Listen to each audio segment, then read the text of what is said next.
پہلگام واقعے کے بعد پاکستان پر بغیر ثبوت الزامات لگائے گئے۔ مودی سرکار کے اقدامات نے صورتحال کو مشکوک کر دیا۔ ترجمان دفتر خارجہ شفقت علی خان کی نائب وزیر اعظم اور DGI/SPR کے ہمراہ نیوز کانفرنس۔ کہا پہلگام واقعے کے صرف 10 منٹ بعد FIR درج ہو گئی۔ دشوار گزار پہاڑی علاقے میں اتنی جلدی معلومات جمع کرنا اور FIR کا اندراج سارا معاملہ مشکوک بنا دیتا ہے۔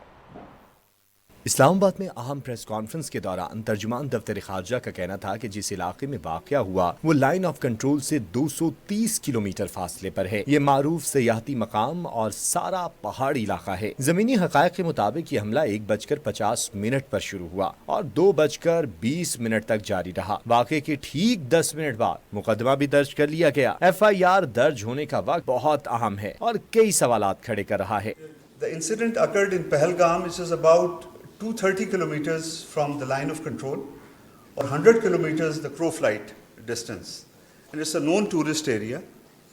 And it's very clear if you look at this map which has been on display here, the area is hilly and slightly treacherous in nature. An important detail now, this please keep in mind, the attack took place between 13:50 to 14:20 hours.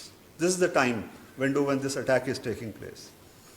But the FIR was registered at 14:30 hours, within 10 minutes. Unfortunately, there were 26 people died. There was, including one Nepali national, and 16 people were injured. ترجمان دفتر خارجہ کا کہنا تھا کہ حملے میں نیپالی شہری سمیت 26 لوگ مارے گئے۔ 8 دن گزر چکے ہیں، ابھی تک کوئی ثبوت سامنے نہیں رکھے گئے اور نہ ہی کسی کی گرفتاری عمل میں آئی ہے۔ Indian security forces reached the site and launched a search operation, but 8 days have passed. So far there is no news of any arrest, suspects information being shared about suspects or evidence being shared.